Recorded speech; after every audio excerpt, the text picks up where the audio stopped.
Hey everybody, I'm Zach and I like movies, and I am back again to keep on my retrospective of the Mission Impossible franchise. And I've reached the end of this box here because we are talking about 2018's Mission Impossible Fallout. The movie that is what is honestly still and honestly correctly regarded as really the best of the franchise, and certainly the heights of what Mission Impossible as a franchise can do, and what a lot of what Tom Cruise can do.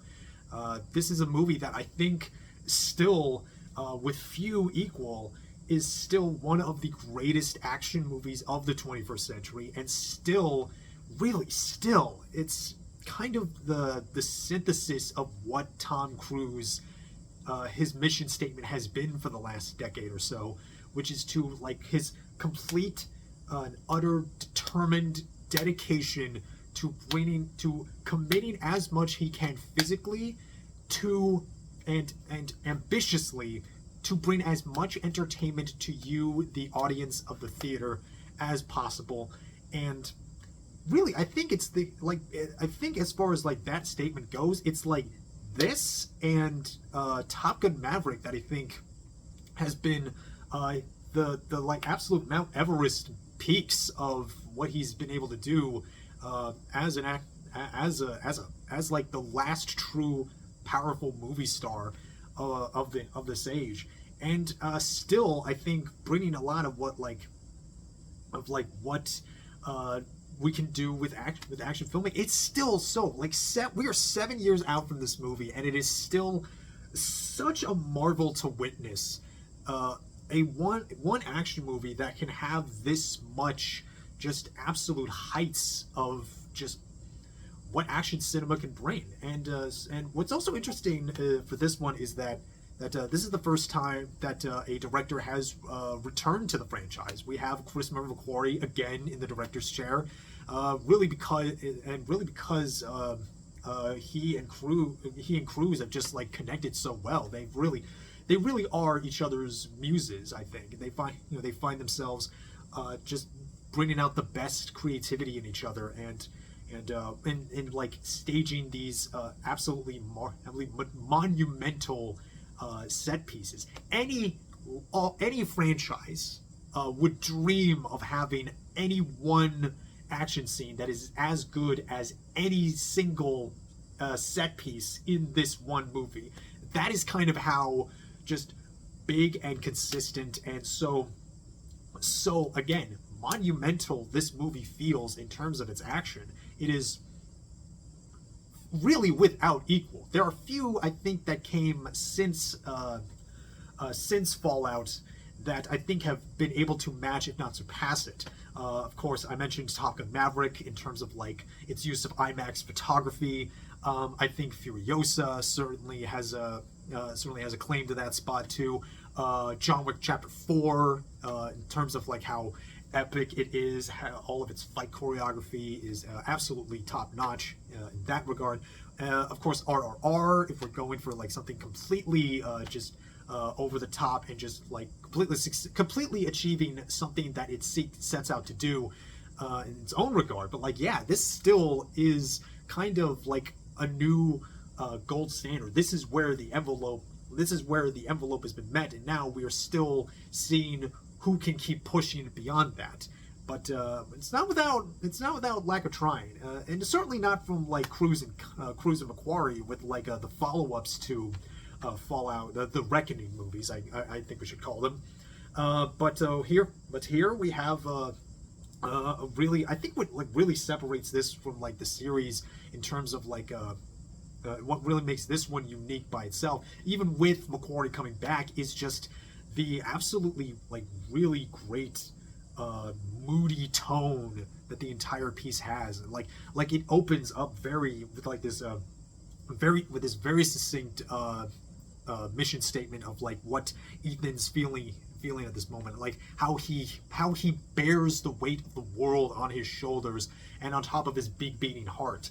He dreams of apocalypse. He dreams of both loving his wife Julia, played by Michelle Monaghan, like sort of like renewing their vows, but he's at that same point he's like he is nightmare, the nightmare, it turns into a nightmare with like Solomon Lane from the last movie just mocking him as like as he thinks he's failed Julia and like forced her into hiding, and then he is obliterated by a nuclear devastation that he couldn't stop because he wasn't there. And that is, and like this is a Mission Impossible movie with the existential weight of like an Oppenheimer, and then he's given a mission, a very succinct one. It's just the syndicate is in the wind, and it's turned in, and what has remained has turned into the apostles. The very less like vague, faceless Illuminati organization that is like doing a bunch of terrorisms around the world. And there is one mysterious extremist named John Lark, and there's like 3 plutonium orbs, and it's like, all right, we're off to the races. We have our mission, we have our enemy, we have our MacGuffins, we have to deal with them. Of course, things don't go immediately great because like Luther was threatened, and you can't give up Luther. Like you'd be crazy to give up Luther. And so now we have like Alec Baldwin as the secretary beating down on his neck, and you have the CIA director Angela Bassett beating down on his neck, and she sends her top white boy, a mustachioed, much discussed, much kind of memed on, mustachioed, bearded Henry Cavill, just like possibly one of his best outings, to be honest. Like he's really perfectly suited for this. And again, like that mustache, the mustache and the beard, the scratchy beard he's got, it's a good look. It's totally worth it.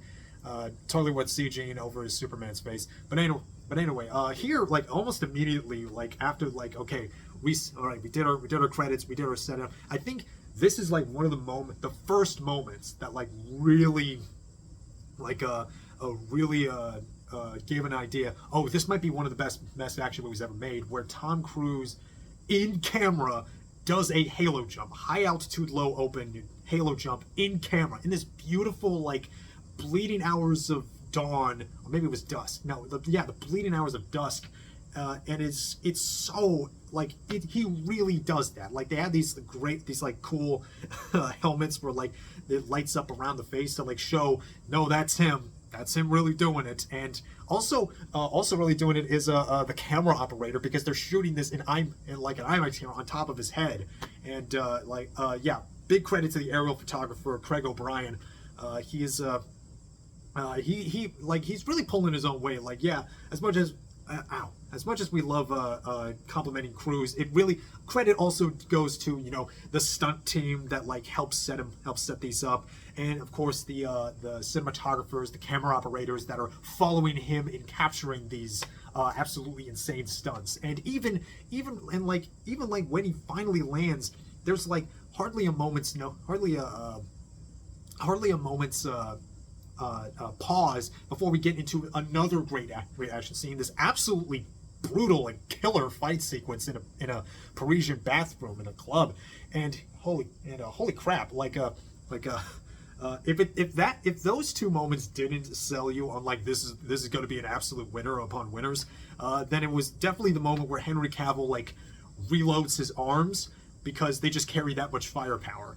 And like, oh man, yeah, this fight still is impressive. I love that moment where like Cavill just like throws the guy through the mirrors. I love just like, I also shout out to Liang Yang in this scene. He's the guy that Cavill and Cruise are fighting. He fights fast, he fights fierce, and he like really holds his own.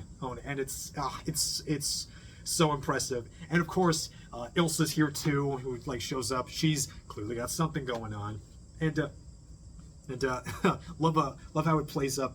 Just like Cavill is kind of like being like almost an antagonistic version of what Jeremy Renner's Brandt was, where like he's kind of like brought onto the team as like a hanger-on, but he's like also just like kind of befuddled by like how they play things, because like they were gonna they were gonna disguise themselves as Lark, but turns out like you shot him in the face, can't use the face now, so just gotta cross their fingers and hope that he didn't meet his contact, the White Widow, and like hope is not a, and like Cavill's just like hope is not a strategy. Ilsa's just like new guy, right?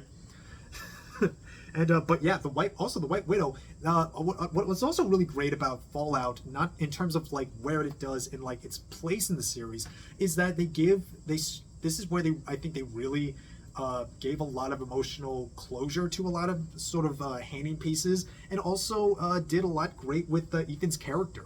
Like I mentioned before, that like this movie really, it's not just like settling in of like Ethan Hunt is a psychotic obsessive, and it is carrying on from like Rogue Nation, but with this one really shows just like the psychology of how Ethan thinks of things in terms of like the cost of the mission. He cannot sacrifice a single life to save many. Where Walker is kind of sort of the opposite. He's comfortable like sacrificing many lives to save more lives. The needs of the many outweigh the needs of the few, kind of thing. At least that's how Ethan's thinking it. And what's so, but like, it's so, you really feel it again. You really feel the weight on Ethan's shoulders, the way he like really needs to like sit and stew with the choice he makes, and like whenever the like where he has to like when he has to take an action in the mission, and one thing I really liked is that this sort of unexpected callback was that the White Widow, this White Widow character, who's kind of like this using this front as like, oh, she's like a charity organizer, but she's like secretly an arms dealer, and she's played by Vanessa Kirby, and she mentions that her mother had a fascination for paradoxes, and because it turns out she is the daughter of Vanessa Redgrave's Max character from the first movie. So this is the time like, oh, we're doing stuff with the series. Like, yeah, he has been around the way.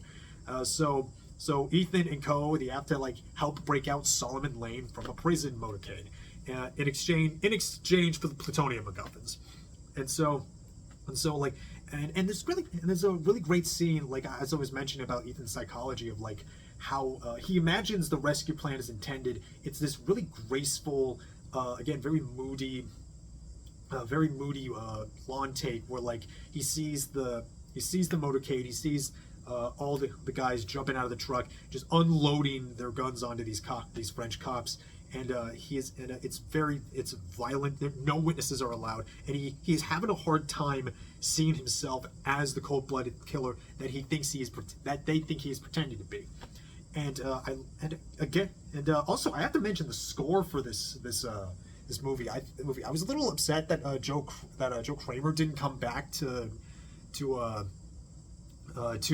score this, but Lauren Balfe composed this run. I think he really built off of like what he did in the last one, and I really like what he does with the score sometimes. Like if it's not like just this like great like sort of like, again, very Hans Zimmer style of like intense string work, with just like he's just amplifying the action to an even higher degree. But I also really love his use of like these like really loud percussive bongo drums that he implements in the scene sometimes. Like again, like we always feel like, even when it feels like we're standing still, we're always like moving forward. We always got something bubbling underneath. We're just like we're ready to go. And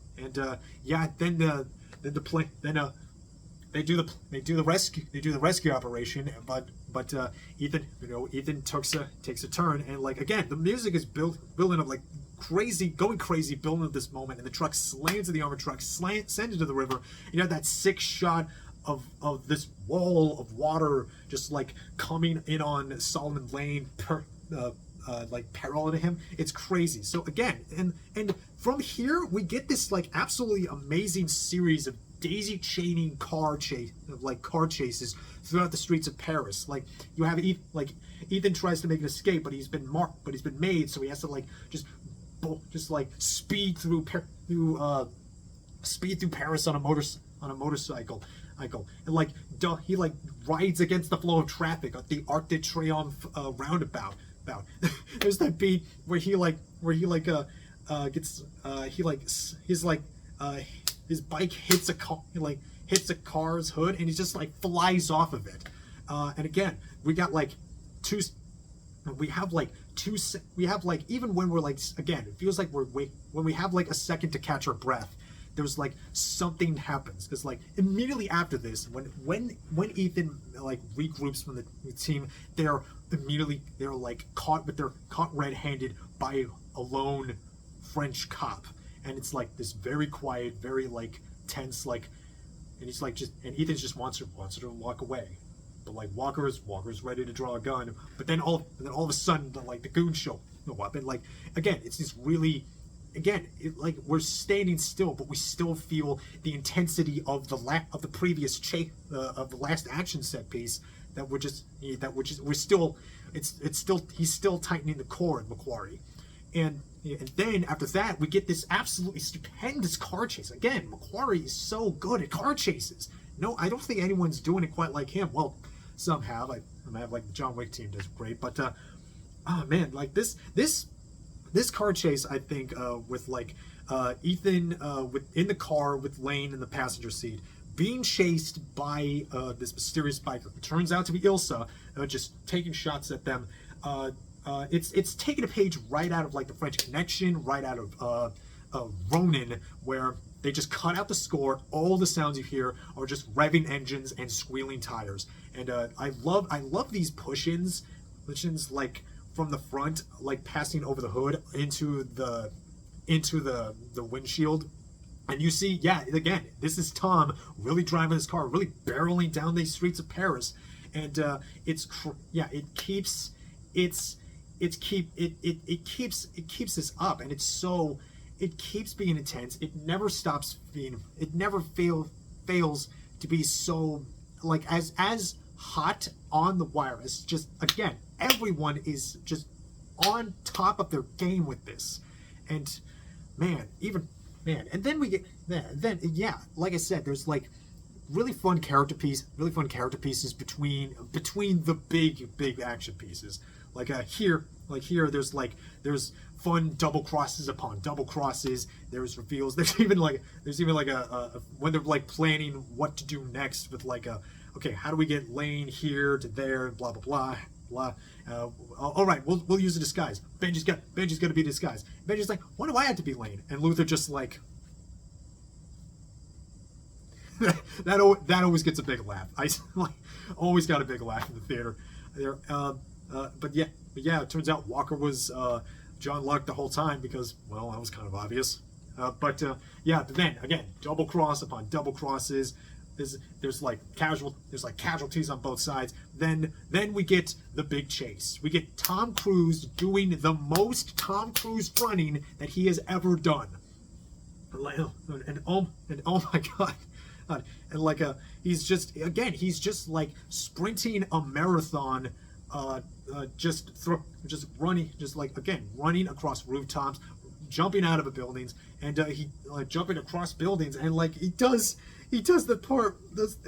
Even looking at it now, he does the jump where he broke his ankle, just barely made it, and I can't believe they left the take in the movie where like he gets on the roof and like just hobbles on his broken ankle, and like apparently a lot of this running was done post ankle break. Like that's, jeez, man, like even like when you break an ankle and like you break a bone like that and you're doing physical therapy, like it takes a while to like, you know, when you're to walk and it not hurt. The fact that he was like running after this, that's crazy. That he's, again, never say Tom Cruise doesn't commit it. But speaking of committing, we only have like maybe 5 minutes or so at the most before Tom is hanging off of a helicopter in these absolutely glorious IMAX frames, and when he's like, oh God, him like sliding down the rope onto this payload, it's like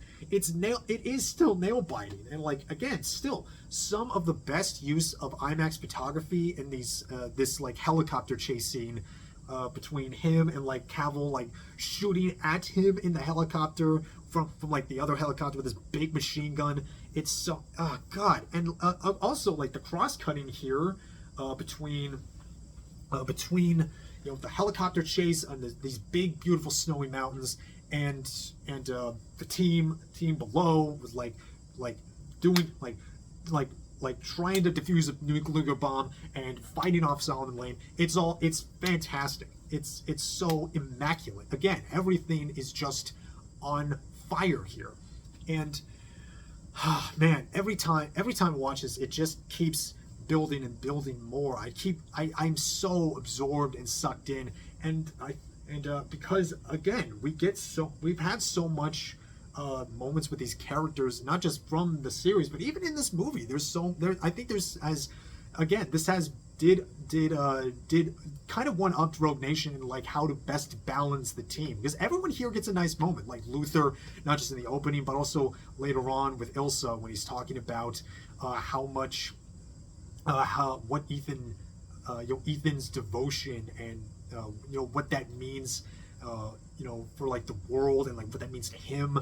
Of course, Benji gets involved in the action scenes, and anytime Benji's in a fight, it's like I trust, like, yeah, he's capable, but also you're worried because like please don't hurt my boy. Ilsa of course is great. She's fantastic. Rebecca Ferguson is fantastic as usual, and everyone is just, again, it's a movie where everyone is on top of their game and you can really feel it. And I think that's still really what is so impressive about Fallout, is that everything that they achieve, that they strive for, and how passionately they do it with, the passion they do it with is so palpable. Even like close to a decade on, this is like almost still has had few equal. Even what like Tom has done, I think, again, I've said it before, like Top Gun Maverick, I think in some ways has one-upped Fallout, but at least met the bar that Fallout has raised. And I think, it's hard to argue what Fallout does. It's so good. This really does still feel like a true magnum opus in terms of like what McQuarrie does, what Cruise strives for, what the series does, what action filmmaking is capable of. Every set piece is so immaculate, is so just so good, and what makes it even better is that it understands the character. It's all in service of great character. It's all in service of like keeping the entertainment focused for the audience, but still this is such a like I don't even know what else to say. It's so everything that we love about why we go to these movies, what these movies strive for, what Tom and McQuarrie do best. Yeah, it is hard to argue what makes Fallout so. It's hard to argue against Fallout's strengths. Everything about it is just, yeah, A tier. It is AS gold tier. It is so great. Still, I'm so impressed. I'm never not impressed by this movie. Every time I see it, I'm just rambling. I'm just repeating myself. It's great. If you haven't seen it somehow, really, you need to check it out. It's so good. So good. Action filmmaking hardly gets better than this. But it's still amazed that not only they achieved something like this, but that they carried on afterwards. And we'll see where that takes us pretty soon. Dead Reckoning is the final Reckoning is coming out we got like a week. We got like less than a week, and I think that'll be it right now. Yeah, Mission Impossible Fallout, fantastic, awesome, and I it's not my top favorite, but like, hey, it's like Rogue Nation and like Fallout is like right here, kind of ranking, and yeah, that's what I got. That's Mission Impossible Fallout. I love these movies. I love movies in general. I still got a lot more to watch, and I hope you watch movies too, because movies are great and they're for life. They make life better, and life is worth living. And I will see you all next time, and you take care of yourselves.